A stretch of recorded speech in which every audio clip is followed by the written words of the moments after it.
Good evening, everyone. Happy Saturday night. It's Miss Effin Stryker here for your next installment of Babe and Me by Dan Gutman. I hope you've had a real good Saturday. Well, they finally closed the beaches here in Delaware, so maybe all the visitors will go home. You would have thought it was 4th of July from the last 2 weeks, but hey, what can you do? You can only do what you can do. You can only do what you can do. Chapter 12, A Secret Revealed.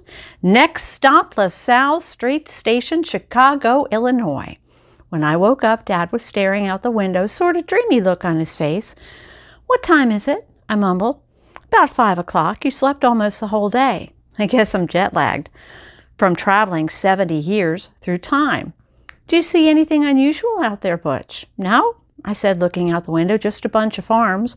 "That's right," he agreed. "A bunch of farms. No McDonald's, no Burger Kings, no shopping malls, no housing development. I was just thinking that someday this beautiful country will be paved over." It didn't mean that much to me. I had never known anything other than a world of McDonald's and Burger Kings and malls and housing developments. Looking out the window, I had to admit, the world was prettier back then. "Do you think he'll do it?" I asked my dad. "Do what, Butch?" "Call his shot." "I don't know," he said, "but we will be there to see it if he does, won't we?" "Tell me again, when is he going to hit it, Dad?" "It'll be the 5th inning," he told me. "Score will be 4-4, be 1 out, nobody on base. The count will be 2 balls, 2 strikes. That is the pitch when Babe will hit the most famous homer in baseball history." Excuse me. The hair on my arms, I realized, was standing up. I had goose pimples. Suddenly, Dad looked at me with excitement in his eyes. "Butch!" he exclaimed. "I just had a brainstorm." "What is it?" "We will be the only ones in Wrigley Field who will know Babe is going to hit the homer, right?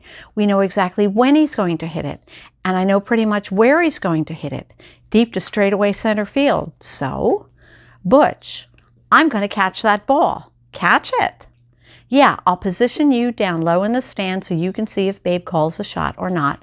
Then in the 5th inning, I'll go to deep center field and grab the ball when it lands." "I don't know why I didn't think of it sooner." "You're a genius, Dad." "Butch, do you have any idea how much the ball Babe Ruth hit for his called shot homer will be worth someday?"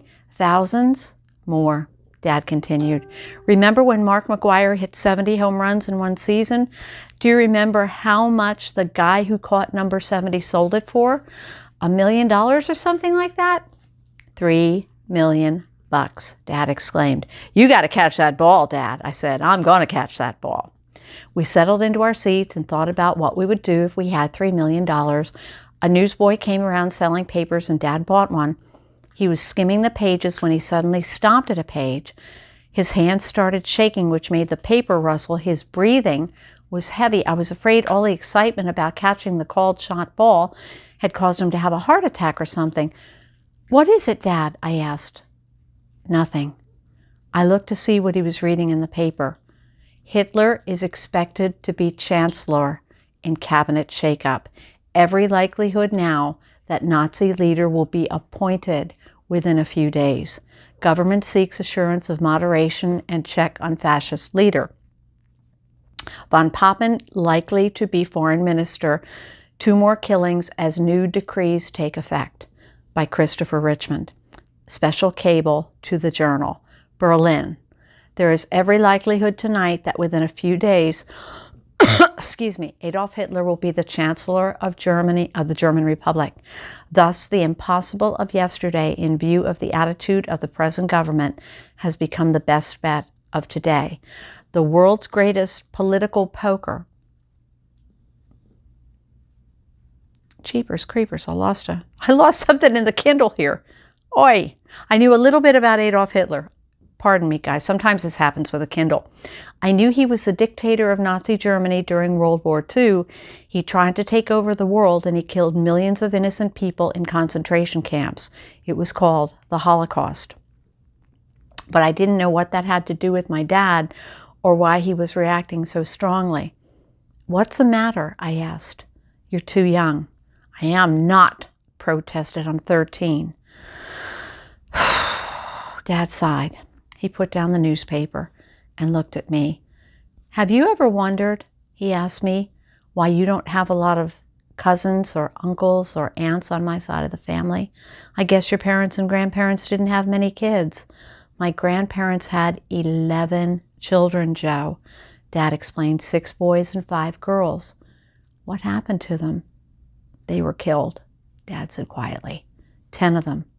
By the Nazis? My grandparents lived in Lodz in central Poland near Warsaw, Dad explained, a quiet little city. And that's exactly where my great-grandparents were from.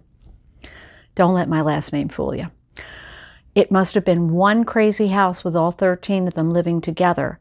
The Nazis invaded Poland in September of 1939. Little by little, they started rounding people up. In 1944, they took my grandparents away, the children too. Only my father escaped by hiding under the house. The Nazis sent the rest of the family to Treblinka, a concentration camp. They were all killed in the gas chambers. My dad somehow made it to America. I don't know how exactly. It was never something he would talk much about. My father exhaled deeply, like he had been holding that story in for a long time. The thought crossed my mind that maybe that was why my dad was so angry all the time. He had never gotten over what had happened to his family. He was sobbing quietly, and he put his hand to his face to wipe his eyes. I put my arm around him. I always felt a little guilty, he admitted. Guilty? It wasn't your fault, Dad. You couldn't do anything about it. You weren't even born yet. I know, he said. I felt guilty that the rest of the family died and I had the chance to live. Does Mom know all this? I asked. I tried to explain, he replied. I guess it's hard to understand unless it happened to your own family. Dad crumpled up the newspaper and threw it on the floor.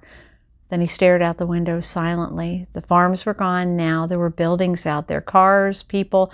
We were at the outskirts of Chicago. Dad, I asked after a few minutes had gone by. Yeah? Maybe we can do something about it. About what? The Holocaust, I said. We're in 1932. If Adolf Hitler is just running for president, now he wasn't running, he was appointed, of Germany now, that means he hasn't taken power yet. World War II hasn't begun. Maybe we can do something to stop him. Don't be silly, Dad said. What could we possibly do? We're in Chicago, not Germany. Even if we were in Germany, there would be nothing we could do. LaSalle Street Station, the conductor suddenly announced. Chicago, Illinois, home of the future world champion Chicago Cubs. As the train slowed down and pulled into the station, I could see crowds of people standing on the platform. At first, I thought they were waiting to get on the train, but when the train stopped, the people didn't board it. They just stood there. We want Babe, they were chanting. We want Babe. How did they know this was the Yankee train? I wondered. How did everybody always know? Babe was there the instant he showed up. As we hustled off the train, Dad said the engineers probably telegraphed ahead to let them know that the great Babe Ruth was on board. Babe could have ignored the chants and hidden in the sleeper car until the crowd broke up. Nobody would have minded. But as soon as he heard the cheering, he poked his head out the window. That only made the crowd cheer louder. Does anybody have tickets for Game 5? Babe bellowed to the crowd out the window. Yeah! Few people answered. Well, that's too bad, Babe laughed, because there ain't going to be no Game 5. Your Cubbies are going to lose in 4 straight. Get the picture? He laughed his hearty laugh, and amazingly, so did the crowd. They didn't seem to care that he was putting down their team. They were just grateful that the great Babe Ruth had spoken to them. The manager of the Yankees, Joe McCarthy, hustled the team through the crowd. The other players gathered around Babe to shield him from autograph seekers or anyone who might want to harm him. The police held the fans back, but Dad and I managed to follow the Yankees inside the train station. Listen, McCarthy hollered to the team, your luggage is being delivered straight to the Edgewater Hotel. You can grab taxis over there. Game time is 1:30 tomorrow. I expect you all to be at Wrigley Field by noon for batting practice. No horsing around tonight or else. Did you hear that, Ruth? None of your guff. Noon. That means you. Yes, sir, Babe said, giving McCarthy a snappy, exaggerated salute. The Yankees broke up and scattered in all different directions. We lost sight of Babe immediately. It was dark out. Dad hailed a cab, and we took it to the hotel where the Yankees were staying, the Edgewater. The guy behind the front desk told us the hotel was all booked up because of the World Series, but Dad slipped him a $10 bill, and suddenly the guy was able to find a room for us. Money talks. The room was nice. I started to complain that it didn't have a TV, but Dad reminded me that television hadn't even been invented yet. I turned on a big radio, though. The Lone Ranger was on. Dad didn't want to hang around the room all night, so we took a little walk outside and found a coffee shop and had some hamburgers, and Dad got me an ice cream cone to go. Chicago was on Lake Michigan, and we found ourselves walking along the lake. Dad told me his plan was to get to Wrigley Field during batting practice the next day so he could scout out the center field bleachers and find the best place to catch Ruth's called shot. After the game, we would have to go back home right away because Mom would be waiting. Still have our tickets home? Dad asked as we sat on a bench looking at Lake Michigan. Right here, I said, pulling out my unopened pack of baseball cards. I'm not that bad of a dad, am I, Butch? He asked suddenly. Best one I ever had, I replied and gave him a punch on the shoulder.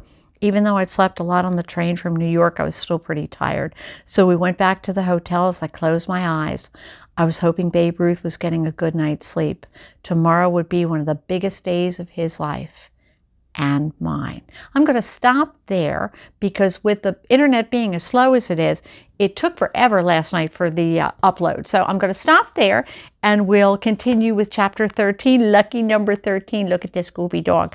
Tomorrow, yes, he's a goofy boy. Yes, he's a very goofy boy. He is. So everybody have a real good night. Stay safe, stay healthy. We love you. Good night.